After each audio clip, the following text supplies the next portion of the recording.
Olá, bom dia! Eu confesso que chegar ao domingo ainda com disposição, depois de todos esses dias corridos, é ter a certeza de que é o Senhor que nos sustenta. Isso é um fato. É impossível chegar a esse tempo no ritmo desse pessoal que é acelerado e de vez em quando eu ser o cara que acelera eles. Olha só que coisa. Mas é maravilhoso poder compartilhar desse tempo com todos eles. Tem sido tempos de verdade maravilhosos. O Senhor tem sido misericordioso conosco. E eu não posso iniciar esse tempo sem agradecer algumas pessoas especiais, pessoas que têm colaborado fortemente, intimamente com tudo o que tem acontecido. Primeiro, pastor Anderson Maciel, tem sido bênção. Ele fica sempre muito tímido, fala assim, não. Mas é inevitável chegarmos onde nós chegamos sem que houvesse apoio e orientação espiritual do servo que Deus trouxe para esse lugar. E eu agradeço a Deus pela vida dele, pela vida da irmã Márcia também, que apesar dos plantões, arruma um jeito de responder lá as mensagens nossas que a gente manda para ela. Ele e toda a família. Agradecer a administração da nossa igreja, na figura do pastor Sérgio, de sua esposa, que além de ser alguém que abre e fecha a porta, dá sempre meia hora a mais para a gente. E quem estava ontem no lounge, quem hoje se prepara para um lounge também sabe quanto essa meia hora faz sentido, faz diferença. Sua esposa Simone, que tem estado conosco aqui também, motivo de alegria. Agradecer a todos que têm participado, direto ou indiretamente, de tudo que tem acontecido, aos pastores, pastor João, pastor Pedro, pastor Carlos Eduardo também, trazendo o pessoal dos surdos, os intérpretes também nas celebrações. A Ana Cristina, que apesar das férias, manda mensagem dizendo que está orando por nós. É motivo de alegria. E Priscila também, dando todo o apoio também a nós na música. Deus abençoe a vida de vocês. Ao Marcos Miranda, que nos abençoou com os brindes. A minha esposa e meus filhos, né, por caminharem, por orarem. Estavam aí esses dias aí. Eu não vi minha esposa. Ah lá, cheguei agora, chegou. É bom que, igual a irmã Márcia faz, né? Quando você está chegando, ela chama a atenção, né? Que andar escondida. E agradecer também a toda a juventude que abriu o coração e mente para a compreensão do Evangelho do nosso Senhor e Salvador Jesus Cristo. Nada disso faz sentido se não for pelo Senhor e para o Senhor. E esse tem sido o nosso esforço e eu tenho visto a transformação na vida de vocês. E aí, a gente precisa começar a parar e pensar o porquê que tudo isso aconteceu, né? Como é que nós chegamos a esse congresso? Como é que tudo aconteceu para que hoje nós pudéssemos estar aqui celebrando frutificar? E isso começou mais uma vez numa conversa de gabinete, dessa vez não no gabinete do pastor Pedro, que não tem conseguido ir nem para tomar meu café. Começou no gabinete do pastor Anderson Maciel, quando ele me provocou, né, a refletir e a pensar como nós teríamos uma juventude de verdade integrada à igreja. Todos sabem que a nossa juventude sempre foi muito ativa, muito participante em todos os lugares, né? Para onde você olha, você vê um jovem participando. Mas muito mais que isso, muito mais do que participar em determinados locais, determinados ambientes, é entender o conceito de uma igreja integrada, entender o conceito de uma igreja que é corpo, e principalmente uma igreja, a partir da sua juventude, como jovens e adolescentes, santificados diante do altar do Senhor. E nesses 5 meses, né, porque são 3 meses de preparação só para o congresso, mas uma preparação que começou um pouquinho antes, começa a jornada de plantar essas sementes e começar a desenvolver o fruto do Espírito. E a partir do texto de Gálatas, capítulo 5, versículo 22, que nós iremos meditar, é o texto que nos dá a base. Nós iremos percorrer por outros textos, faremos algumas outras reflexões, mas esse é o texto que nos move, é o texto que nos orienta. Gálatas capítulo 5, versículo 22.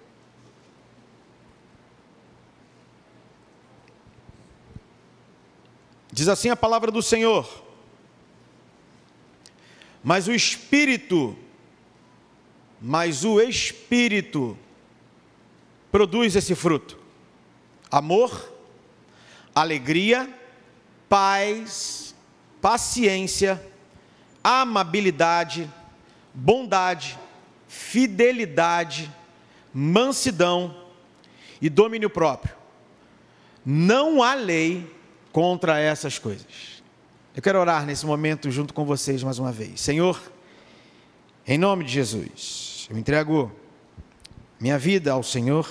Fale através de mim nesse momento. Que o teu amor e que a tua misericórdia esteja ao nosso redor, falando aos nossos corações, abrindo o nosso entendimento. Que o teu Espírito tenha total liberdade no nosso meio.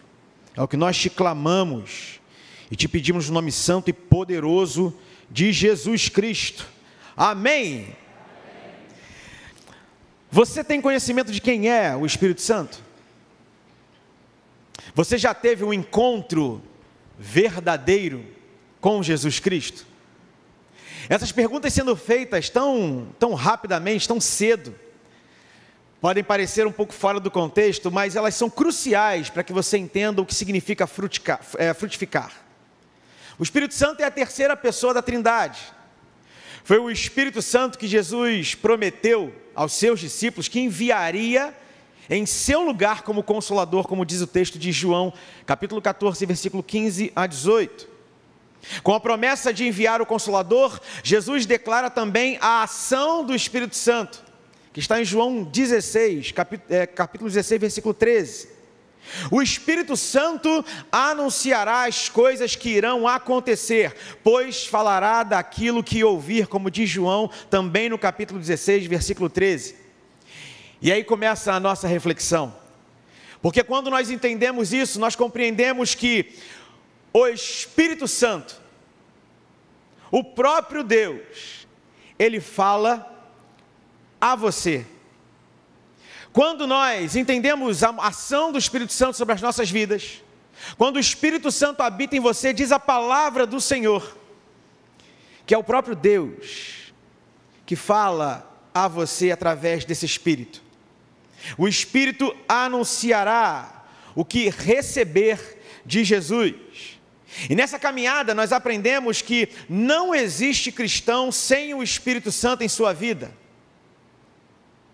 É uma conta que não fecha. É como um pássaro que nunca aprendeu a voar. É contrair contra a sua própria natureza. Ser cristão é viver na dimensão do Espírito Santo. Não existe uma outra forma de viver diante do altar do Senhor que não seja na dimensão do Espírito Santo. Você já ouviu a voz do Espírito Santo te convidando a mudar o que você ainda não fez? Você já ouviu a voz do Espírito Santo falando no seu coração, dizendo assim: esse não é o caminho, essa não é a forma de você conduzir a sua vida? Porque o Espírito Santo, ele nos traz convicção espiritual. É apenas através do Espírito Santo do Senhor que nós temos a convicção espiritual de quem nós somos através do Senhor. O Espírito Santo nos desperta, nos leva ao conhecimento de Jesus e nos convence da nossa necessidade de salvação. Em João, capítulo 16, versículo 8 a 11, observamos que há 3 áreas nas quais o homem é convencido através desse Espírito. Diz assim a palavra do Senhor: quando ele vier, convencerá o mundo do pecado, da justiça e do juízo. Do pecado, porque os homens não creem em mim. Da justiça, porque eu vou para o Pai, e vocês não me verão mais. E do juízo, porque o príncipe deste mundo já está condenado. Aleluia! Viver fora da dimensão do Espírito Santo é viver uma visão turva, sem entendimento, com um entendimento obscurecido, velado, fechado. Viver assim, deste jeito, é dificultar a compreensão do nosso próprio estado espiritual. Quando nós não damos ouvidos ao Espírito Santo em nossos corações, nós perdemos a consciência de como nós estamos espiritualmente. Você tem convicção de que o Espírito Santo habita em você? Que comportamentos você tem adotado para ser guiado pelo Espírito Santo, para ter uma vida conduzida e guiada pelo Espírito Santo? João 16, versículo 8 e 9, na versão NTLH, diz assim: quando o Paráclito vier, ele convencerá as pessoas do mundo que elas têm uma ideia errada a respeito do que é pecado, e do que é direito e justo, e também do julgamento de Deus. As pessoas estão erradas a meu respeito, porque não creem em mim. O Espírito Santo, ele altera a dimensão da nossa espiritualidade. Nós paramos de compreender o mundo como nós compreendemos, como o mundo diz que é a forma que tem que ser vivida. Nós paramos de enxergar as coisas ao nosso redor a partir da nossa carnalidade. O Espírito Santo passa a ser aquele que nos conduz e nos guia. E ele deseja influenciar completamente a nossa espiritualidade. Paulo, na carta aos Gálatas, nos exorta a experimentar uma conexão espiritual maior, mais intensa, mais real, quando ele diz assim: se vivermos pelo Espírito, andamos também pelo Espírito. E aí a gente começa a entender como é que é viver em uma dimensão espiritual, que vai além das palavras ou das crenças. Andar pelo Espírito é viver pelo Espírito. Não basta dizermos que somos espirituais. É necessário ter atitudes que demonstrem uma espiritualidade influenciada pelo Espírito. Porque quando não se vive e não se anda no Espírito, a obra da carne se manifesta, como diz Gálatas 5, 19 e 21. Imoralidade sexual, impureza, libertinagem, idolatria, feitiçaria, ódio, discórdias, ciúmes, ira, egoísmo, dissensões, facções, inveja, embriaguez, orgias ou coisas semelhantes a estas. Eu advirto, como antes já os adverti, que os que praticam estas coisas não herdarão o reino de Deus. Esta é a realidade do mundo. O mundo que está à mercê da carnalidade. E que o tempo todo está nos convidando a experimentarmos e satisfazermos a essas obras. Mas se você vive pelo Espírito, caminhe e produza através do Espírito. Irmãos, deem lugar ao Espírito Santo de Deus, o espaço que Ele merece em sua vida, o espaço que Ele merece na sua família, o espaço que Ele merece na sua igreja. É necessário que nós compreendamos o que o Senhor quer fazer através da sua e da minha vida, para que nós sejamos de verdade potencializados e usados numa região máxima, usadas pelo nosso Senhor Jesus Cristo, para que nós sejamos edificados, não só pela palavra, mas por um mover genuinamente espiritual. Em que área da sua vida você precisa que o Espírito Santo haja rapidamente, para que você seja transformado, impactado por Ele? Seja na sua área emocional. Talvez esse seja o seu problema, e o Espírito Santo já tem ministrado ao seu coração e falado que isso precisa mudar. Ou então, na própria área espiritual, ontem conversando com um grupo de jovens lá no quarto andar, o pastor citou bem isso, que por vezes a preguiça nos toma. Talvez o Espírito Santo já tenha ministrado ao seu coração nessa questão. Será que não é na área familiar que você precisa que o Espírito Santo modifique algo? Será que não é no seu comportamento sexual?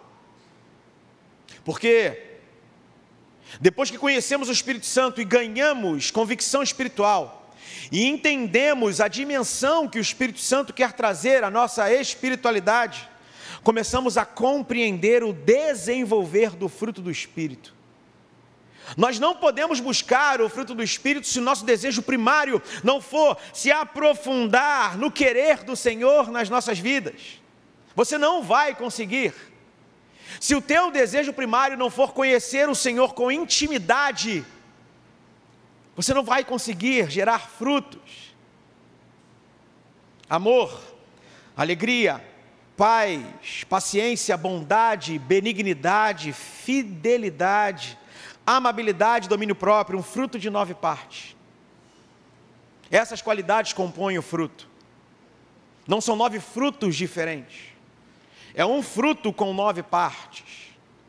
O fruto é como uma laranja, e dentro da laranja há várias fatias, como disse ontem o pastor Luciano Manga. Então, imagine que em cada fatia da laranja há um aspecto desse fruto do Espírito. E preste bem atenção no que eu direi agora. Não existe a possibilidade de termos só uma parte desenvolvida. Temos, pelo Espírito, o potencial de desenvolvimento. Lembre-se, o Espírito Santo, quando habita em seu coração, ele traz consigo a semente do fruto do Espírito. Você não pode desenvolver amabilidade e não ter paciência. Você não pode ter domínio próprio e não ter alegria. Você não pode ter amor e não ser fiel, não ter fidelidade. Porque o fruto é um só. A semente é uma só, que é o Espírito Santo. E a partir do momento em que a semente está em seu coração, ela germina. E a cada instante precisamos entender e compreender e buscar com todas as nossas forças o desenvolver pleno deste fruto.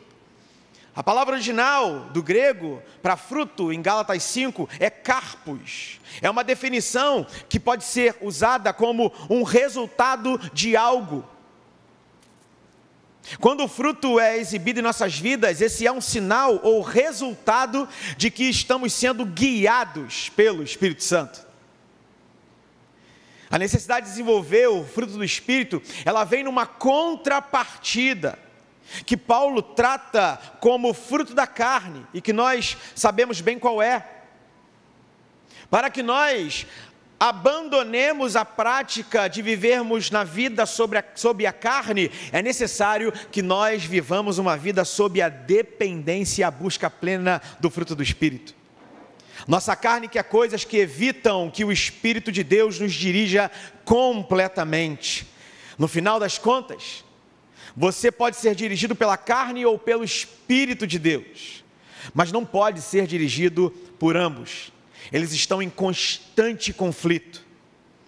E agora, este é o objetivo pelo qual nós devemos lutar. Porque é uma guerra que, como Paulo falou, está em nossa carne. E é necessário, de forma especial, é necessário de forma inequívoca, que nós busquemos com todas as nossas forças o desenvolvimento pleno deste fruto. Amém? Continuando, a gente vai entendendo quais são os movimentos que Deus quer que nós façamos. Mas uma pergunta vem nesse momento: que fruto do Espírito você tem gerado? Você sabe em que áreas da sua vida você sente mais a guerra entre a carne e o Espírito? E aí vem uma grande dúvida também sobre o porquê por vezes é tão difícil responder a essas duas perguntas.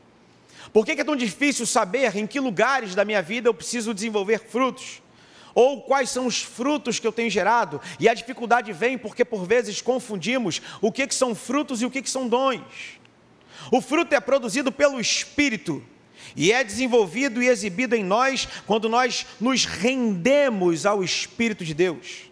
Se queremos saber como estamos crescendo como seguidores de Cristo, não deveríamos focar em quantos dons nós temos ou quão bem nós usamos os nossos dons. Dons são importantes para a edificação do corpo da igreja. Mas você sabia que nós podemos usar os nossos dons enquanto satisfazemos a nossa carne? Você sabia que por vezes, quando focamos no dom, a gente incorre no risco de estarmos escondendo coisas que deveriam ser colocadas diante do altar do Senhor? Porque os dons, eles estão além de nós. Os dons são para a edificação da igreja, do corpo de Cristo. Exibir o fruto do Espírito é uma manifestação de uma vida transformada pelo poder de Deus. Dom, ele é ação. E o fruto do Espírito, ele é transformação. Guarde bem isso. O dom, ele gera ação. E o fruto do Espírito, ele gera transformação. Quando focamos no dom, é possível que você ensine muito bem, mas seja um grosso em casa. Quando focamos no dom, é possível que nós sirvamos plenamente na igreja, mas quando chegamos em casa, nós não abrimos a boca para falar com o pai, com a mãe, com o filho. Os dons recebem mais atenção e elogios que o quieto e quase escondido fruto do Espírito. O fruto, por outro lado, envolve a difícil e contínua tarefa de morrer para si mesmo, todos os dias. Quando você foca no desenvolvimento do fruto do Espírito, é necessário que você compreenda que morrer para a sua carne vai ser necessário todos os dias. Você já pensou em quantos erros você já cometeu na sua vida com alguém só porque não desenvolveu o fruto do Espírito na sua vida? Você já parou para analisar o quanto você magoou pessoas porque você não teve o fruto do Espírito desenvolvido na sua vida? Você já compreendeu quantas vezes você deixou de fazer o que era certo porque você não tinha o fruto do Espírito desenvolvido na sua vida? Se nesse momento você lembra de alguém, peça perdão ao Senhor. E se possível for, se reconcilie com esta pessoa. Quando entendemos a real ação que o fruto do Espírito quer gerar em nós, conseguimos buscar o desenvolver dos gomos de forma madura, e a bondade é uma delas. E tratando especificamente daquilo que vim falar, mas antes necessariamente também precisando falar do desenvolvimento do Espírito Santo, falaremos da bondade. A bondade é o desejo verdadeiro de ajudar aos outros. É decente, honesta, moral, virtuosa e cheia de integridade. Você não faz bondade por barganha. Você faz bondade porque é o que deve ser feito. É o que é certo se fazer, porque o Espírito Santo habita em você. Se nós temos o Espírito Santo, se nós que temos o Espírito Santo colocássemos em prática a bondade que recebemos, sem esperar algo em troca, isso se tornaria algo normal e comum no nosso dia a dia. Hoje, nós temos a bondade porque aquele que é bom vive em nossos corações. Logo, nossas atitudes devem priorizar o bem e ser livres de todo egoísmo. A bondade é um ato de obediência ao segundo mandamento, porque é quando eu considero o outro superior a mim e que sou capaz de realizar a bondade genuína. Você não será capaz de executar a bondade genuína se não for através do mover do Espírito sobre a tua vida. Você já demonstrou bondade a alguém esta semana? Sem interesse, sem nenhuma troca, ou como consequência de algo que havia sido feito a você? Mansidão é uma virtude que está relacionada diretamente ao domínio próprio, e que só pode nascer em um coração que foi regenerado pelo Senhor. Não é uma virtude que podemos alcançar somente pelo esforço humano. Não conseguimos. Você pode meditar, você pode fazer o esforço, mas se você não buscar com toda a intensidade, a sua meditação será vazia. Se o teu desejo primário não for buscar com todas as tuas forças o desenvolver desse fruto em seu coração, você terá sérias dificuldades. Não é uma virtude que podemos alcançar somente com o nosso esforço. Mansidão inclui ser calmo, sereno e tranquilo, mas não significa ser fraco. Ser manso não é somente tratar as pessoas à nossa volta com amabilidade e humildade. Mansidão também é, mesmo quando todas as situações fogem ao nosso controle, escolhermos nos render humildemente ao Senhor. Para ter mansidão, você precisa se render ao Senhor, aceitar a sua forma de liderar a nossa vida e as circunstâncias que estão ao nosso redor. O Senhor sabe o que nós precisamos. O Senhor sabe até onde nós podemos ir. E quando nós nos rendemos à condução do Senhor, com humildade, o Senhor nos leva a ser mansos. Porque só quando nós entendemos a condução do Senhor sobre as nossas vidas, só quando nós compreendemos isso, nós compreendemos o que é ser fiel. Fidelidade. Ser fiel sem escolher o lugar, o local ou a situação. Fidelidade é ser confiante no relacionamento para com Deus e para com o próximo. É escolher ser leal à nossa palavra e cumprirmos as nossas promessas. A fidelidade não é um ato temporário ou circunstancial, em que você escolhe: aqui serei fiel, aqui mais ou menos, ali não. Mas sim um comportamento de lealdade e firmeza em todas as suas interações. É ser confiável em um mundo que não é. É manter a palavra em um lugar onde a palavra hoje é secundária, em que ela só existe quando ela favorece. É ir até o final, até quando as consequências não são boas. Fidelidade é obedecer ao Senhor em amor diante de todas as coisas. Pessoas fiéis não são desleais, tampouco superficiais em seus compromissos, pois é uma virtude a qual nós, que somos seguidores de Cristo Jesus, devemos ter, pois ser fiel é ser leal, confiável, honesto e verdadeiro. Nós temos o Senhor como maior exemplo de fidelidade. Se falhasse a fidelidade do Senhor um só dia. Desde o princípio Ele foi fiel em sua palavra, em suas promessas para com o seu povo, a ponto de enviar seu primogênito ao mundo, para que nós pudéssemos ser salvos. Muitas vezes deixamos de ser fiéis por motivos banais. Não conseguimos ser fiéis à nossa palavra para com o Senhor e com o nosso próximo. Somos desonestos e infiéis, características que estão longe de como deve ser um seguidor de Cristo. Você tem sido fiel nas suas relações,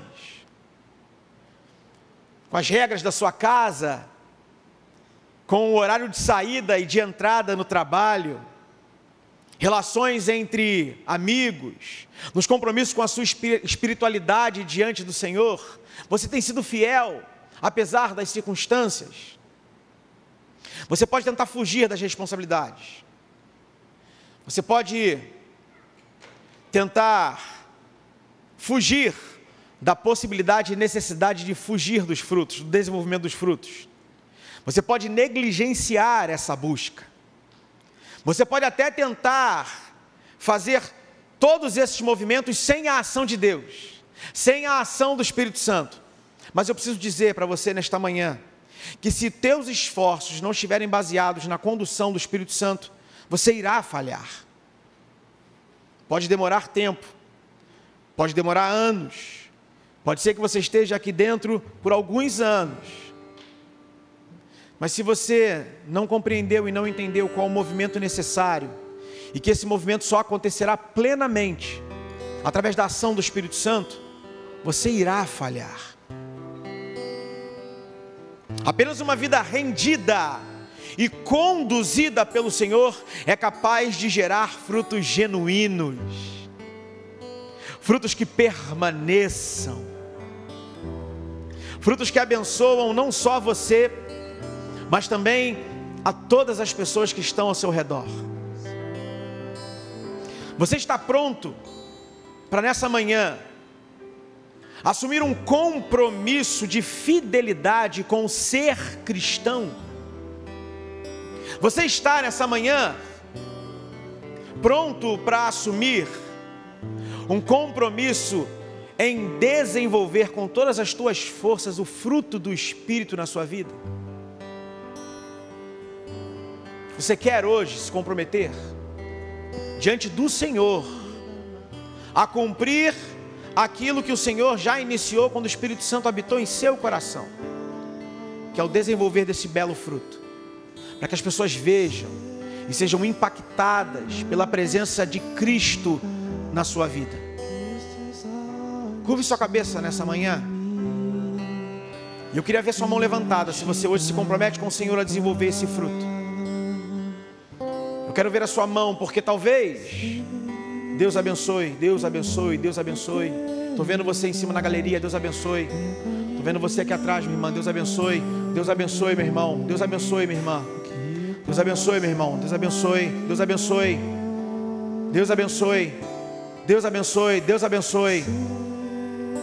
Deus abençoe, Deus abençoe, Deus abençoe, o Senhor é bom. Deus abençoe, o Senhor é bom, creia nisso. Deus abençoe, o Senhor é bom. O Senhor te chama a desenvolver frutos, frutos que permaneçam, frutos que influenciam vidas, frutos que as pessoas ao olharem fiquem constrangidas pelo poder e pela ação do Espírito Santo através de sua vida. É isso que o Senhor quer fazer. Deus abençoe, meu irmão, Deus abençoe, eu estou te vendo. Senhor, em nome de Jesus, teus filhos, Senhor Deus, teus servos, hoje selam um compromisso contigo. Hoje selam um compromisso com o Senhor, de olhar para todos os frutos igualmente, de se colocarem à disposição diante do teu altar, e não negligenciar nenhum desses gomos, Senhor, porque o Senhor já colocou em nós o potencial de desenvolvimento de todos eles, porque isso pertence ao Senhor, não pertence a nós, não é a nossa força. Isso só é possível quando o Senhor habita em nossos corações. E teus filhos hoje levantaram as mãos e se comprometem, Senhor Deus, a buscar com todo entendimento, com toda a força, com todo o seu ser, com toda a sua alma, desenvolver esses frutos. Eu te agradeço pela vida de cada um deles, em nome de Jesus.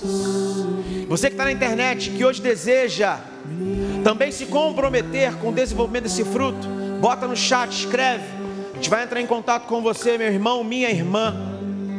E se você que está na internet ainda não aceitou Jesus, ainda não tem esse fruto no seu coração e está tentando de todas as formas mudar comportamento, mudar atitudes, se transformar em uma pessoa melhor, mas ainda não entregou sua vida a Jesus Cristo, este é o momento. Se você está aí e quer aceitar Jesus, levante sua mão, escreva no chat, nós entraremos em contato e teremos a alegria, junto com os anjos do céu, celebrar pela alma daquele pecador que se arrepende. Vamos adorar ao Senhor nesse momento, consagre a sua vida ao Senhor, permita que Ele fale ao seu coração, mais uma vez nessa manhã.